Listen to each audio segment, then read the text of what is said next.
Have you ever felt an invisible current guiding you, a force beneath your thoughts, shaping your fears, your dreams, your desires? What if everything you believe to be conscious is only the tip of an immense iceberg drifting through the sea of your own mind? Carl Jung, one of the most courageous explorers of the human soul, dared to dive into these unfathomable depths, to map what most of us could barely glimpse in nightmares or the faint glow of a dream. He called it the unconscious, but it is far from empty. Jung saw it as a great underworld, pulsing with archetypes, with ancient stories, with the echoes of all humanity. A place where your forgotten memories, your hidden drives, and even your ancestral heritage come together, weaving patterns you live out without ever realizing. The unconscious, he taught, is not a prison, but a vast continent, a realm of mystery and potential. And so the question arises, who truly rules your life? You, the surface dweller, or the depths within you? Jung believed only by turning toward the unconscious could you ever hope to become whole, that we must descend voluntarily into the caves of our psyche to reclaim the parts of ourselves we have long rejected. This is not a casual stroll into self-help platitudes. It is a heroic journey, more dangerous and more liberating than any outer conquest. But how do you step into a place you cannot see? How do you confront the shadows you pretend do not exist? Let us descend together into Jung's vision and discover the hidden power that waits for you just beyond the border of your waking mind. Because once you dare to face the unconscious, you will never see yourself the same way again. The birth of the unconscious. In Jung's time, psychology was young, a science barely out of its infancy. Most saw the mind as a rational machine, a neat hierarchy of thoughts, memories, and feelings. But Jung saw cracks in this order. He noticed dreams that spoke in riddles, patients who repeated the same destructive patterns no matter how hard they tried to stop. What explained these patterns? Surely not logic alone. Jung realized there was another force at play, a force far older than conscious reason, a vast repository of symbols, fears, instincts, and half-forgotten stories. A hidden kingdom. Jung called it the collective unconscious, a layer of the mind shared by all of humanity, inherited, timeless, filled with archetypes, primordial images that emerge in myth, in fairy tales, in religion, and in our personal dreams. The hero, the mother, the trickster, the wise old man. These figures appear again and again across cultures as if drawn from a shared well.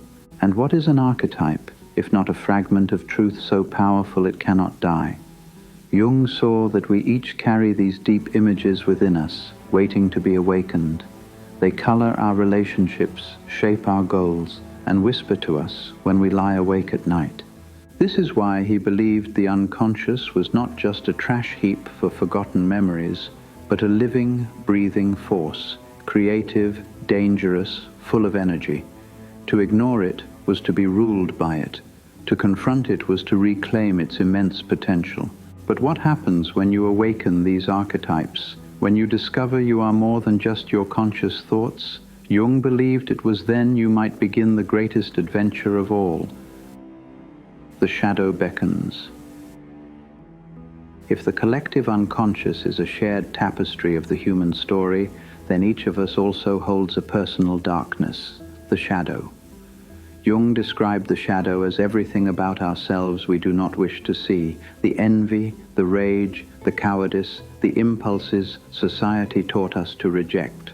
All these exiled parts find refuge in the unconscious.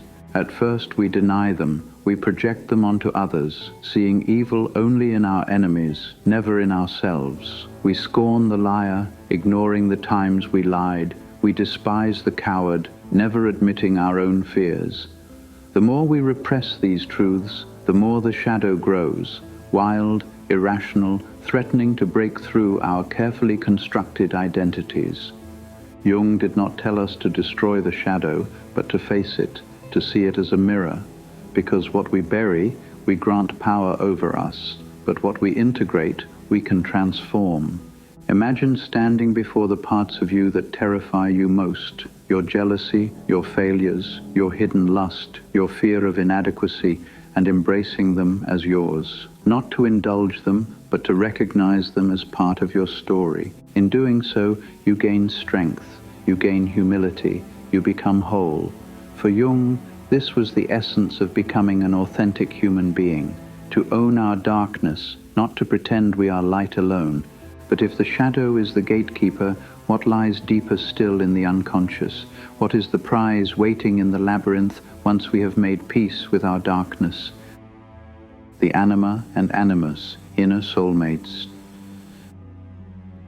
Beyond the shadow, Jung discovered another mystery, the anima and the animus. These archetypes represent the inner feminine within a man and the inner masculine within a woman. Together, they form a psychic bridge, balancing what is otherwise one-sided in our identities. Jung saw that many people are trapped by rigid roles, men who suppress softness and vulnerability, women who bury assertiveness and logic. The anima or animus appears in dreams and fantasies, urging us to reclaim these lost qualities. For a man, the anima might show up as a beautiful, powerful woman in a dream, inviting him to embrace his capacity for feeling, intuition, and nurturance. For a woman, the animus could appear as a strong, decisive man in the imagination, calling her to claim her agency, reason, and courage. These figures are not literal lovers, but inner soulmates, helping us balance and transcend our narrow identities. When we integrate them, we become richer, fuller, more complex human beings. But many resist. They fear the unknown inside themselves. They cling to the familiar, even when it leaves them half alive. Jung believed this was why so many relationships suffer, because we project these inner archetypes onto others, expecting another person to complete us. But only by meeting these parts within can we love others with clarity and honesty. And once you begin to dialogue with the anima or animus, you will find yourself drawn ever deeper toward the very core of your unconscious, where something even more powerful awaits. The self, a mandala of wholeness. At the deepest center of Jung's map of the unconscious is what he called the self, a symbol of total integration, a pattern of wholeness that holds the opposites together. The self is not your ego, not your everyday I. It is the blueprint of who you could become, fully realized, uniting your conscious personality with the infinite depths of the unconscious. Jung described it as a mandala, a sacred circle, a harmonious ordering of all the fragmented parts of the psyche. Dreams of circles, of radiant light, of powerful, mysterious figures, these often point toward the self, summoning us to a higher path. But this path is demanding. It asks for courage, for honesty, for the willingness to suffer. Because to move toward the self, you must break down your false identities, abandon your comfortable illusions, and stand naked before the vast mystery of your being. This is the process Jung called individuation. It is a spiritual journey as much as a psychological one. A journey to become who you truly are rather than who you pretend to be. And here is the paradox. The more you face your unconscious, the more you realize you are not its master. You are its student, its partner, its co-creator. But why should we even care about this journey when the world constantly demands we stay shallow, fast, distracted? Jung believed if we ignored this path, we would remain forever divided, and no amount of outer success could heal that inner wound. And so he invites us, gently but with fierce urgency, to begin. Dreams, portals to the deep. Jung taught that one of the clearest ways the unconscious speaks to us is through dreams. Each night, a theater opens in the mind, showing us symbols, images, emotions we cannot or will not see by daylight. Dreams, Jung believed, are not meaningless illusions. They are messages, coded in the language of metaphor that can guide us toward healing and growth. Often they appear confusing, even frightening, precisely because they come from the unconscious, which is not bound by logic or social convention. Jung encouraged us to treat our dreams with respect, to record them, reflect on them, and ask what they are trying to show us. Perhaps your nightmare of being chased is a call to face something you fear. Perhaps a dream of flight signals a longing for freedom.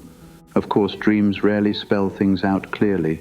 They speak in riddles, images, echoes, but with patience and humility, you can begin to understand them. Jung even suggested that dreams could compensate for the blindness of the conscious mind, revealing truths we ignore in waking life. It is as if the unconscious, like an ancient oracle, is always trying to help us, if only we would listen. So the next time you close your eyes, consider that you might be stepping through a secret doorway, one that leads straight into the heart of who you truly are. But the unconscious does not reveal its treasures freely. There is one final challenge to confront. Confronting chaos, the dark night of the soul. No journey into the unconscious is safe. Jung knew that and warned all who would follow him. To open the door to your depths is to risk being overwhelmed by chaos, by forces so vast they threaten to tear apart the fragile identity you have built. This is the dark night of the soul, the descent into confusion, terror, and loss of certainty. It is a crisis of meaning, a collapse of everything you thought you were. Many turn back at this stage. They prefer distraction, comforting illusions, or numbing routines. But those who persist, who endure the storm, find something extraordinary on the other side. Because the dark night is not the end, it is a rite of passage, the breaking apart of the old self so that a new, more authentic self can be born. Jung compared this to alchemy, the medieval quest to transform lead into gold.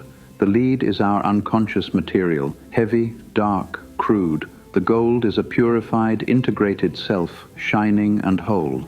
No transformation comes without fire, and the unconscious provides the flame. So if you ever feel lost, afraid, standing on the edge of everything you know, remember Jung's words. In all chaos, there is a cosmos. In all disorder, a secret order. Hold that faith, and you will not be destroyed by the depths, but reborn through them. Integrating the unconscious, a life's work. Jung made it clear, the unconscious is never fully conquered. It is not a prize you win, but a lifelong companion you learn to understand. Integration is a practice, a continual conversation between your conscious mind and those deeper layers. Each conflict, each dream, each pattern of behavior is a doorway back into the labyrinth. You will fall, you will resist, you will be tempted to ignore the parts of you that feel shameful, weak, or frightening. But Jung asked us to remember that the path to maturity, to real wisdom, is to include, not to exclude. Integration does not mean you act out every impulse. It means you give those impulses a place at the table. You learn their names, their stories, their wounds, and in doing so, you free their energy for a higher purpose. This is why Jung called his psychology a modern mythology, because in the end, we are all living a myth, a story of who we think we are. If we do not examine that story, we will live it blindly, prisoners of fate. But if we do examine it, if we dare to edit, rewrite, and transform it, then we step into a new myth, one we have chosen consciously, with all the courage and compassion we can muster, and that is where true freedom begins. The unconscious as an ally. So here, at the edge of Jung's map, you might see the unconscious not as an enemy to be defeated, but an ally to be welcomed. It is a vast, frightening, wondrous place, but it is also yours, a part of you as natural as your heartbeat. It contains your wounds, yes, but also your deepest creativity, your intuition, your capacity for love, your sense of the sacred. To ignore it is to walk through life asleep, a puppet pulled by invisible strings. To engage with it is to awaken, to become the hero of your own journey, to live in partnership with the totality of who you are. Carl Jung devoted his life to showing us this path, the path of integration, of wholeness, of individuation. He knew that to heal our culture, to heal our relationships, to heal our own hearts, we must reclaim this lost connection to our depths. So the next time you dream, the next time you feel a strange surge of emotion, the next time you catch a glimpse of your own shadow, pause, listen. There may be a message waiting, a guide, a teacher. Jung's vision is clear. The unconscious is not a curse, but a hidden well of power. Drink from it, and you will taste the fullness of what it means to be human. If you found something valuable in this exploration, I invite you to subscribe for more daily insights into the depths of human nature. And if you know someone who is searching for meaning, share this video with them. It might help them awaken to their own hidden power. Until next time, dream well.